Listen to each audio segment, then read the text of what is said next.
ይሄ ለሁሉ ድምጽ ነው። ውድ አድማጭ ተመልካቾቻችን ዛሬ ስለ አፕሪል ዘፉል ልንነግራችሁ ወደድን።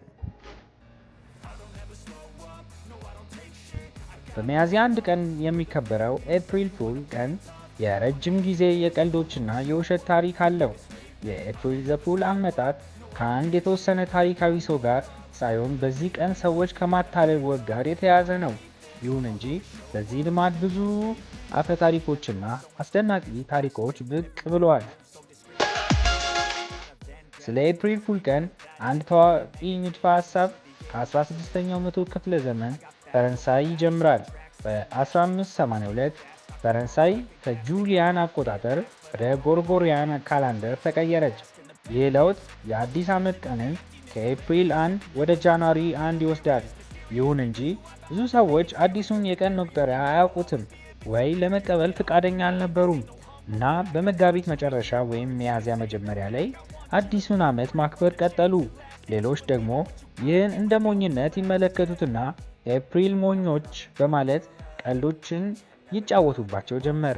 ይህ በዓል በመላው አውሮፓ ተሰራጭቶ ዛሬ ወደምናውቀው ቀልድ የተሞላበት ቀን ተለወጠ። አስገራሚ የኤፕሪል ፉል ቀን ታሪኮች። የቢቢሲ ስፓጌቲ ዛፍ ሆንክስ በ1957 በጣም ዝነኛ ከመሆኑ የኤፕሪል ፉል ቀልዶች አንዱ የሆነው በቢቢሲ ነው። እንደ አውሮፓውያን አቆጣጠር ሚያዝያ 1 ቀን በ1957 የብሪቲሽ ብሮድካስቲንግ በፓናሮማ ፕሮግራማቸው ላይ የስዊዘርላንድ ገበሬዎች ስፓጌቲ ከዛፎች ሲሰበስቡ የሚያሳይ ክፍል አቅርቧል።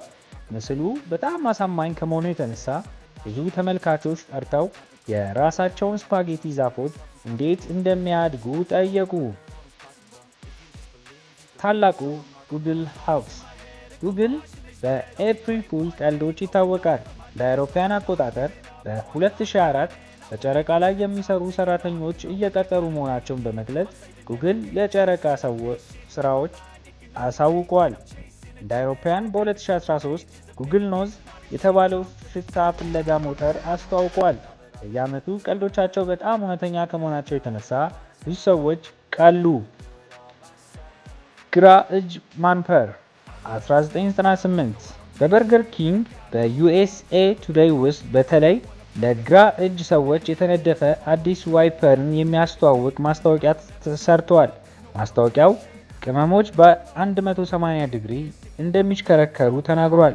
በሺህ የሚቆጠሩ ደንበኞች በበርገር ኪንግ ሬስቶራንት ውስጥ ግራ እጅ አጭበርባሪ ጠይቀዋል።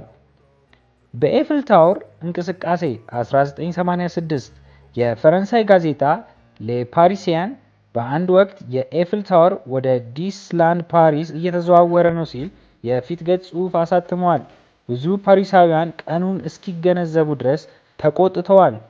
ኤፕሪል 1 የኤፕሪል ፉል ቀን ታዋቂ ምርቶች፣ ሚዲያዎች እና ቀልደኞች እርስ በእርሳቸው በፈጠራ ማጭበርበር ለመወዳደር የሚፎካከሩበት ዓለም አቀፍ